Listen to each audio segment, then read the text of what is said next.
A dark linen-colored mass is creeping over the sky towards the sun. Red zigzags of lightning gleam here and there across it. There is a sound of faraway rumbling. A warm wind frolics over the grass, bends the trees and stirs up the dust. In a minute, there will be a spurt of May rain and the real storm will begin. Pioka, a little beggar girl of 6, is running through the village, looking for Terenti the goblin. The white-haired, barefoot child is pale. Her eyes are wide open, her lips are trembling. Uncle, where is Terenti? Ask everyone she meets. No one answers.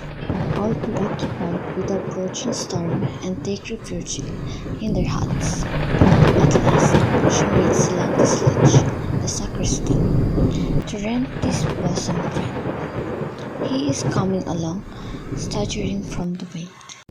The beggar girl runs behind the huts to the kitchen gardens and there finds Terenti, a tall old man with a thin, pock-marked face, very long legs and bare feet, dressed in a woman's tattered jacket, is standing near the vegetable plots, looking with drowsy, drunken eyes at the dark storm cloud. On his long crane-like legs, he sways in the wind like a starling coat. Uncle Terenti! The white-headed beggar girl addresses him. Uncle, darling. Oh, Yokla, where did you come from? Uncle Terenti. Brother Danilka has had an accident. Come along. What sort of accident? In the Count's cups, Danilka stuck his hand into a hole in a tree, and he can't get it out. Come along, Uncle. Do be kind and pull his hand out.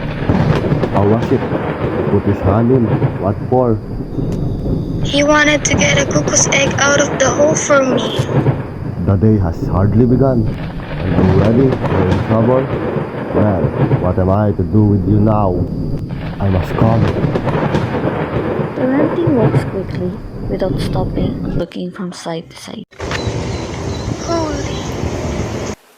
The rain has begun. Let's find the glowed old girl.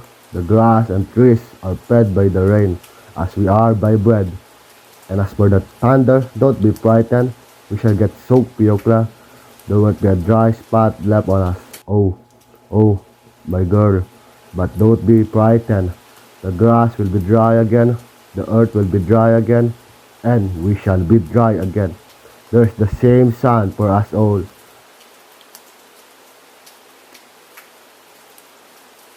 A terrible lot of thunder, Terenti. I've never heard so much thunder in all my life. And where's your hand? In the hole. Pull it out, please, Terenti. It's terrible how it's thundering. What makes it thunder, Terenti?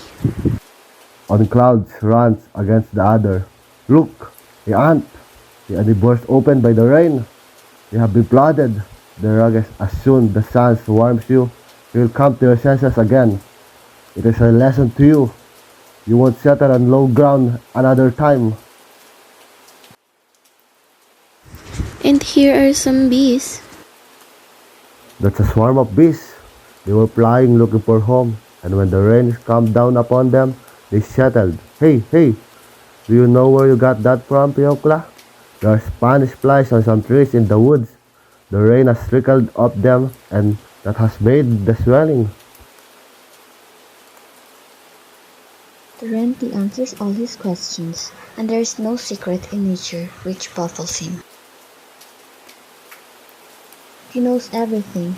Thus, for example, he knows the names of all the wildflowers, animals, and stones. He knows what herbs cure diseases. He has no difficulty in telling the age of a horse or a cow. Looking at the sunset, at the moon, or the birds, he can tell what sort of weather it will be the next day. And indeed, it is not only Terenti who is so wise. Silantis Lich, the innkeeper, the market gardener, the shepherd, and all the villagers, generally speaking, know as much as he does.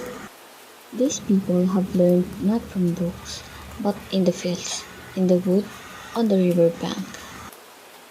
Only towards the evening our wanderers return to the village. Children go for the night to a deserted barn where the corn of the commune used to be kept, while Terenti, leaving them, goes to the tavern. The children lie huddled together on the straw dozing. The boy does not sleep. He gazes into the darkness, and it seems to him that he is seeing all that he has seen in the day. The storm clouds, the bright sunshines, the bright bird, the fish, Lanky Terenti, the number of his impression, together with exhaustion and hunger, are too much for him. He is as hot as though he were on fire, and tosses from side to side.